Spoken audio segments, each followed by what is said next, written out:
Good morning दोस्तों, कैसे हैं आप लोग। आशा करता हूँ सभी आप अच्छे ही होंगे। तो आज मैं जो है वो पॉलिटी एम लक्ष्मीकांत सर की बुक जो है, एम लक्ष्मीकांत सर की जो बुक है, आज मैं वही पॉलिटी पॉलिटी के बारे में आज हम लोग चर्चा करेंगे। चर्चा करने से पहले मैं एक बात बता दूं, आपको सबसे ज़्यादा ज़रूरी होती है कि आप मोटिवेट रहें। ठीक है, तो मोटिवेट होने के लिए दो ही शब्द है आपकी पूरी लाइफ में, वो है ये शब्द, माँ और बाप। पापा मम्मी, मम्मी डैडी, जो भी आप कह लें इसे, पूरी धरती पे अगर भगवान अगर देखें तो यही दोनों। क्योंकि हम लोग जितने भगवान को मानते हैं इस धरती पे तो किसी ने नहीं देखा, लेकिन जिसे देखा है वो ये दोनों है, आँख खोलते ही। तो इन्हें आप हमेशा याद रखें, चाहे आप तैयारी कर रहे हो या आप जॉब में हो या कहीं बेहतर कर रहे हो, कहीं बेहतर नहीं कर रहे हो, फिर भी आप इन्हें याद रखें। क्योंकि ये जो दो शब्द है ना, ये जो दो पर्सन है, ये आपकी लाइफ में बहुत ही इम्पोर्टेंट है। क्योंकि ये समर्पित हैं आप पे, आपके लिए क्या कुछ नहीं करते ये।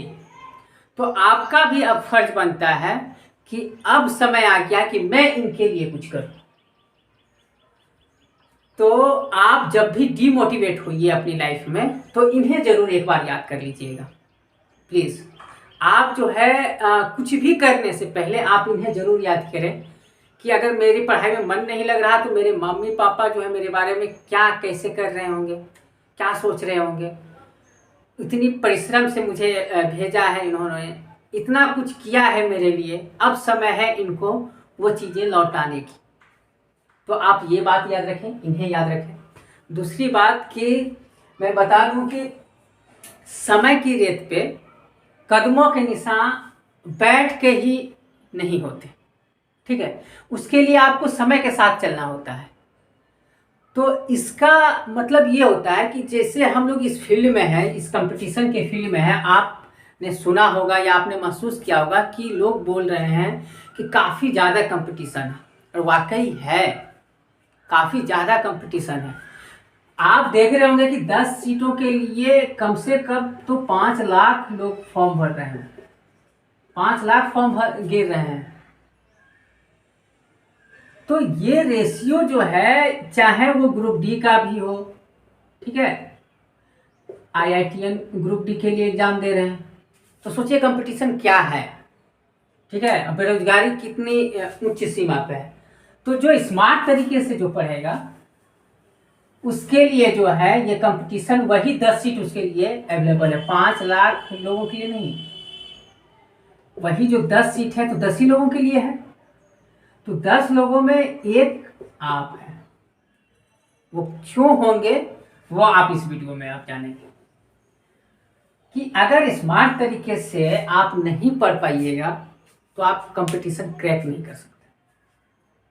तो आज मैं बताऊंगा स्मार्ट तरीके से पढ़ने की क्या रूल है, क्या नियम है। तो चलिए मैं बताने जा रहा हूं कि आपने ये बुक काफ़ी मशहूर है, आप सभी जानते होंगे इस बुक के बारे में, कि भारत की राज्य व्यवस्था, एम लक्ष्मीकांत सर की बुक है। ठीक है, अगर आपके पास नहीं है तो आप ले लें, क्योंकि इस पॉलिटी से कोई भी ऐसा एग्जाम नहीं है जहाँ के क्वेश्चन नहीं आते। लगभग 2, 4, 10 क्वेश्चन आएंगे ही आएंगे इससे। तो आप इतनी मोटी बुक देख के आप तो परेशान हो जाते होंगे कि इसे पढ़ना कैसे है। जब मैं आगे की पढ़ता हूँ, जब पढ़ते पढ़ते जब मैं पीछे जाता हूँ तो आगे की भूल जाता हूँ, ये नेचुरल है। लेकिन आपको मैं बताऊंगा कि कैसे मैं याद रखता हूँ।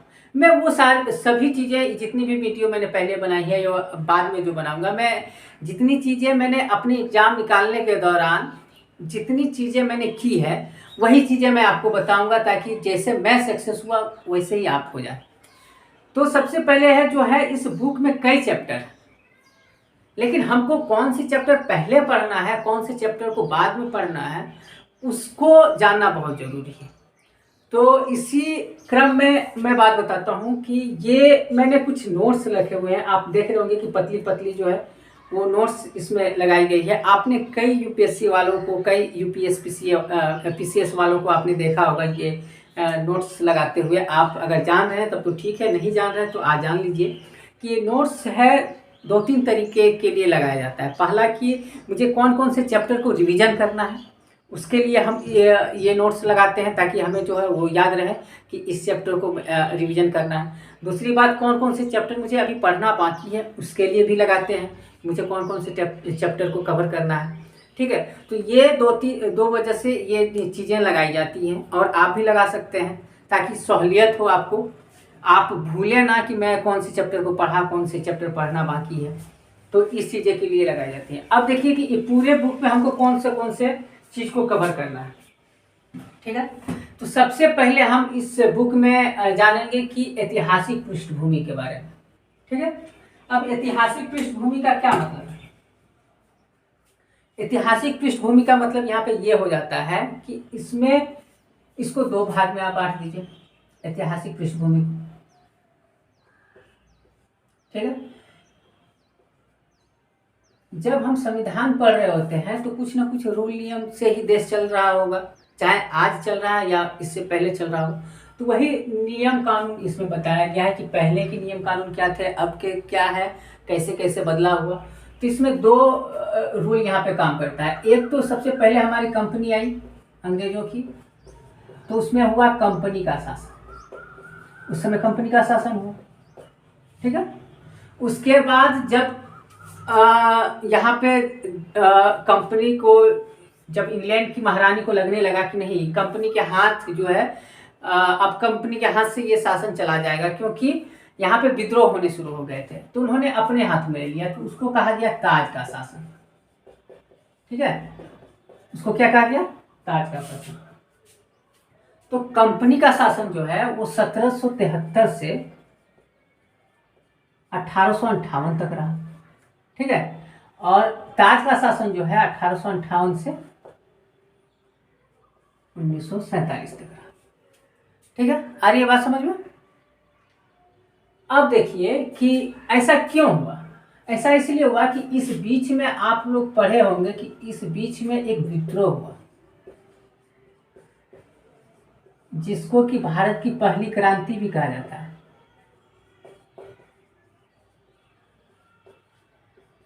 क्रांति आप लोग देखिएगा कि मतलब दिखाई दे रहा है ठीक से कि नहीं दिखाई दे रहा है। ठीक है, आवाज़ क्लियर आ रही है कि नहीं, कमेंट कीजिएगा जरूर।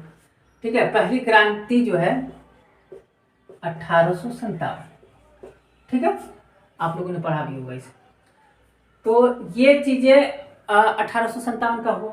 तो जब विक्टोरिया को लगा, वहाँ पे बैठे सम्राट को लगा कि जो है अब मामला गड़बड़ हो रहा है, अब भारत के लोग जागरूक हो रहे हैं, तो उन्होंने अपने अंदर ले लिया। आपने कभी अपने गांव में, अपने इलाके में, अपने मोहल्ले में कभी देखा होगा कि कुछ गुटों में अगर लड़ाइयाँ हो जाती हैं, ठीक है, कुछ गुट छोड़िए, आपके घर में ही कुछ लड़ाइयाँ हो जाती है, तो पहले बच्चे लड़ते हैं। ठीक है, उसके बाद औरत की एंट्री होती है कि नहीं नहीं ठीक है। जब उनसे भी नहीं संभलता तब गार्जियन आते हैं, तब पापा मम्मी जो भी गार्जियन है वो आते हैं। उसी तरह मोहल्ले में लड़ाई होती है तो 2 गुटों के बीच अगर हो रही है तो पहले थाना आएगा। ठीक है, वो थाना के जो इंचार्ज होंगे, उसकी नज़दीकी थाना के जो इंचार्ज होंगे वो आएंगे, लगभग ऐसा ही होते हैं, सब इंस्पेक्टर वो आते हैं। जब देखते हैं कि इनसे भी नहीं संभल रहा तब आते हैं डीएसपी। ये कब आते हैं? जब धर्म के बीच गुटों में लड़ाई, एसपी। ठीक है, तो ये आते हैं। ठीक उसी तरह जब यहाँ पे विद्रोह होना शुरू हुआ तो उन्होंने क्या हुआ, कंपनी का मामला बिगड़ने लगा, तो इन्होंने सोचा कि चलो अपने अंडर में ले लेते हैं, तो जाके मामला शांत हुआ और इन्होंने 1858 में अपने अंडर में ले लिया यहाँ का शासन, और जो कि हमारे आज़ादी तक चला। ठीक है, आगे बात समझ में?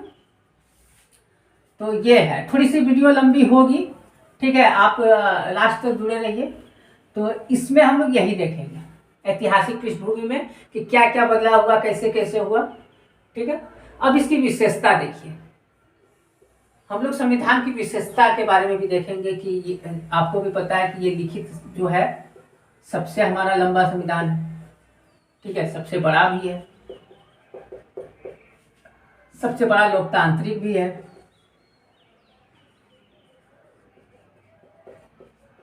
ठीक है,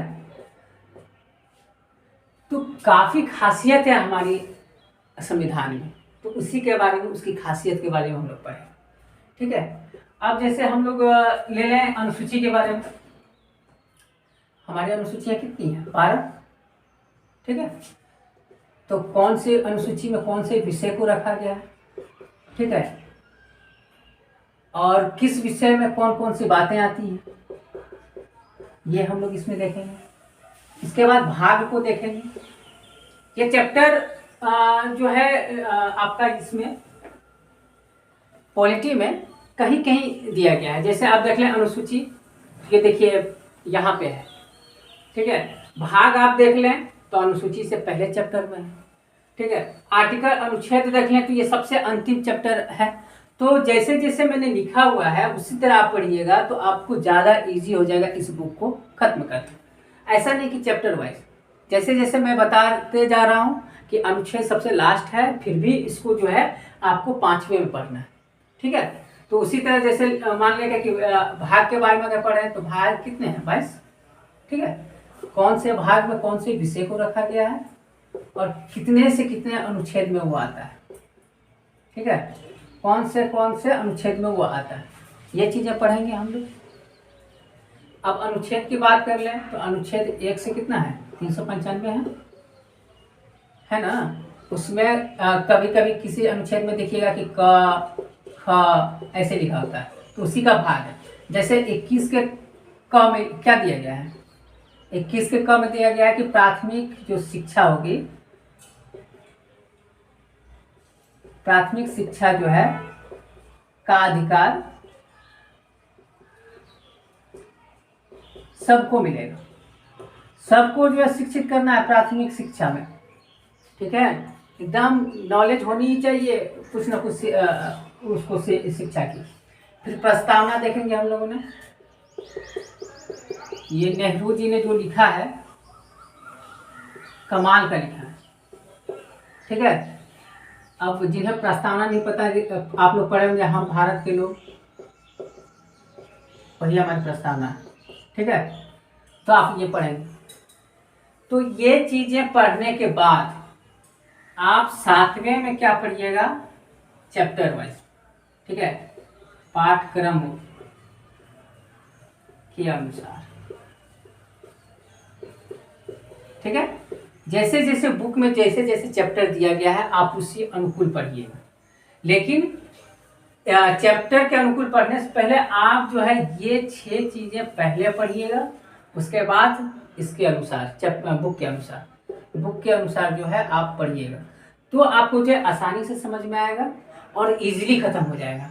अब रही बात कि मैं जो है अनुच्छेद उतना कैसे याद करूं, अनुसूची भी है, भाग भी है, आप बोल रहे हैं कि ऐतिहासिक पृष्ठभूमि भी मुझे याद रखना है, तो ये कैसे होगा? ये देखिए कैसे होगा। जब आप कोई भी चैप्टर पढ़ चुके होंगे तो आप उसका सेट मारिए। ठीक है, टॉपिक वाइज जो है आप उसका जब सेट मारना शुरू करेंगे तो आपको जो पीछे वाली बातें याद रह जाएंगी। जैसे आप लुसेंट की एक बुक ऑब्जेक्टिव वाली आती है, आप एक लुसेंट की बुक जो है ऑब्जेक्टिव वाली आती है, आप उसे ले लें उस बुक को, और आप जो है उस बुक को लेने के बाद आप टॉपिक वाइज जो है आप टॉपिक वाइज उससे बनाते रहें। जैसे आपने अनुच्छेद पढ़ चुके हैं और आप प्रस्तावना पढ़ रहे हैं, तो आप अनुच्छेद का जो उसमें क्वेश्चन दिए गए हैं वो बनाना शुरू कर दें, तो आपका अनुच्छेद रिवीजन भी हो रहा है और याद भी रह जाएगा। तो यही है उसको याद रखने की और सबसे इजीली तरीके से खत्म करने की बात है। तो अगर आप स्क्रीनशॉट लेना चाहते हैं या लिखना चाहते हैं तो लिख लें, और या फिर स्क्रीनशॉट लेना चाहते हैं स्क्रीनशॉट ले लें। ठीक है, और इस वीडियो में इतना ही। Take care, bye bye. और अगली वीडियो में फिर बातें होंगी और डिटेल से बातें होंगी। एक एक चीज़ को मैं टॉपिक वाइज पढ़ाने वाला हूँ बहुत ही अच्छे तरीके से। तो टेक केयर, बाय बाय, जय हिंद। आप स्क्रीनशॉट ले सकते हैं।